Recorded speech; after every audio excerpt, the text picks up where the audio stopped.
We're back on the early wedge. I'm with Jason Sobel and Mike McClure, and we're covering right now the Wyndham Championship over at Sedgefield Country Club. And gentlemen, this is a par 71? No, par 70, 7,100 yards. And this is the last chance. This is the last chance for people to get inside that top 70. It's the last regular season event. Jason, I'm going to ask you, what are you looking for at the Wyndham Championship?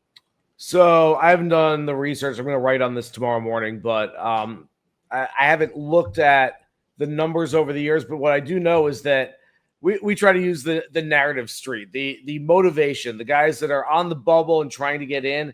If you look over the years, and again, I'm going to go through the numbers. I'm going to kind of sort through all of it, but it doesn't really work out that some guy is 73rd on the points list and really needs to get into the top 32 to get his points and get to the top 70. It's happened, sure, but it doesn't happen. So essentially what I'm getting to here is don't worry too much about I want, this guy's motivated to go in there. I love playing motivation plays. It won't be that for me this coming week. I'm looking for a lot of guys. Your typical Bermuda greens, went to SEC schools, live at Sea Island, all those kind of guys are definitely in play for me. All right, Mike, any particular golf type that you're looking for at the Wyndham Championship? Yeah, definitely just approach play. Again, we say this every single tournament. You're never going to be penalized for being great on approach. Very important here. Accuracy over distance by a considerable margin. For me, a little bit of the 3-putt avoidance will still be worked in. Guys that are popping well are, frankly, a couple guys that popped well here this week in Minnesota. And for me, those would be Akshay Bhatia, Emiliano Grillo, Kevin Roy. After that, you got some bigger names in here. Jordan Spieth rates well for me, but mostly because of this field.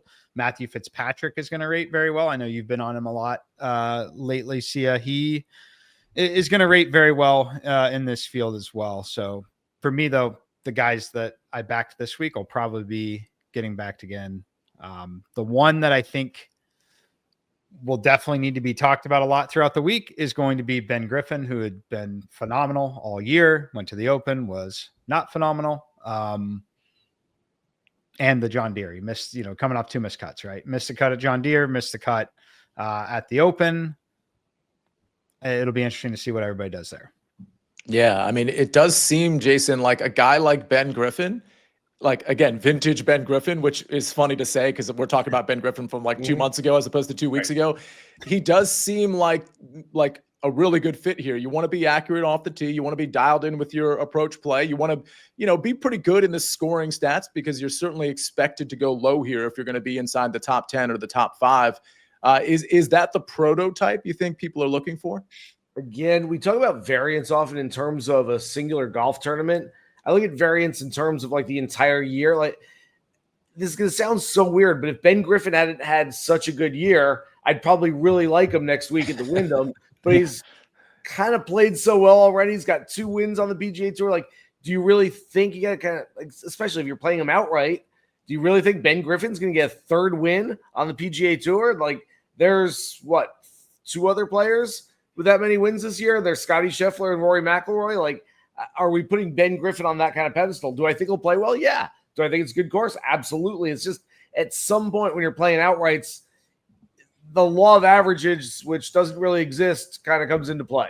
And I know that makes no sense, but you're just looking for guys to pop for the first time. This is probably a place where I've played Denny McCarthy the last 5 years, and I'll probably wind up playing him again just because I think at some point Denny McCarthy wins a golf tournament. And when he does, it's probably on a 7,100-yard golf course where you're going to have to make a lot of birdies and roll in a bunch of putts.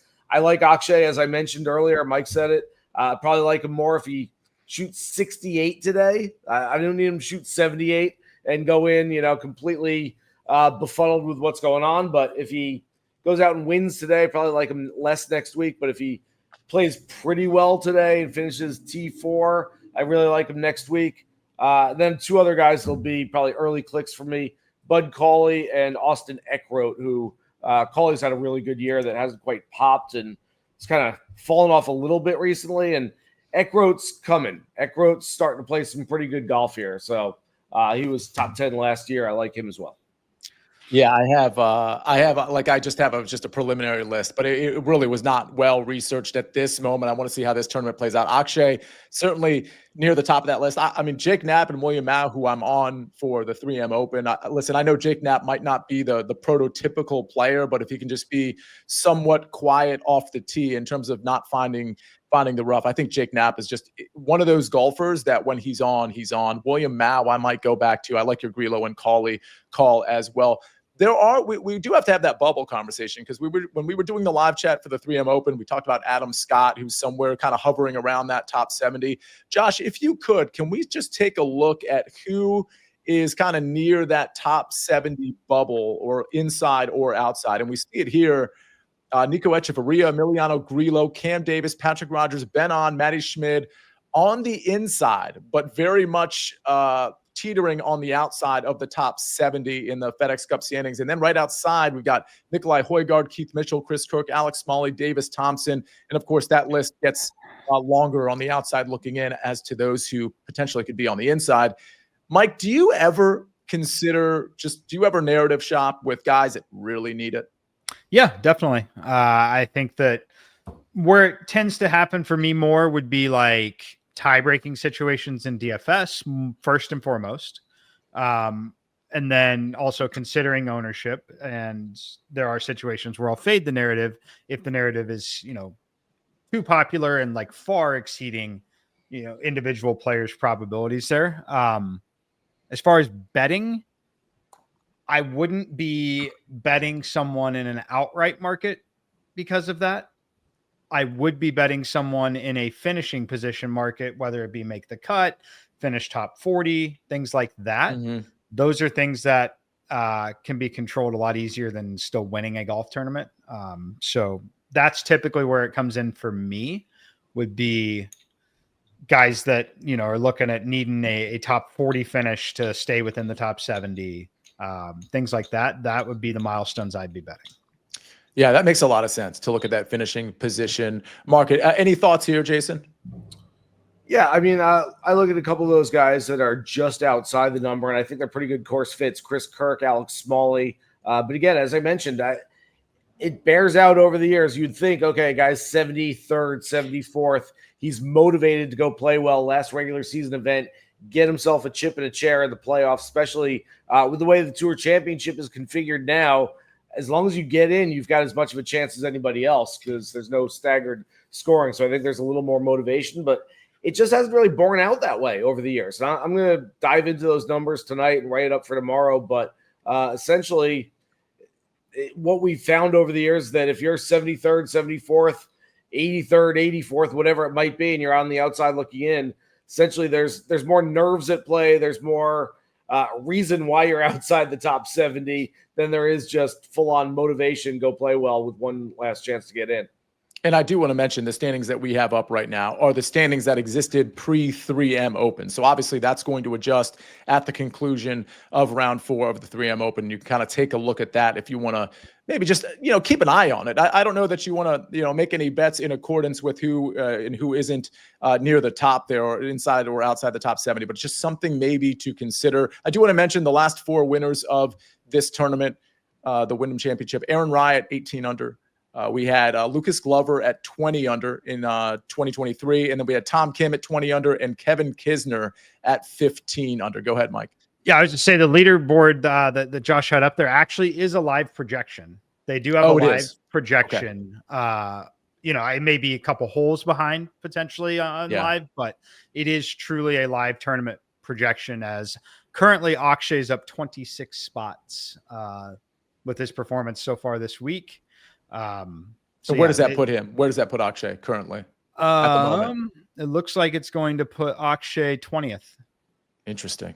Wow. So if he closes the door on this tournament, that's a huge jump for Akshay. Huge jump. I'm hoping they'll let me sort the table. Look at that. Someone is beautiful. So you can see, biggest movers of the week in either direction.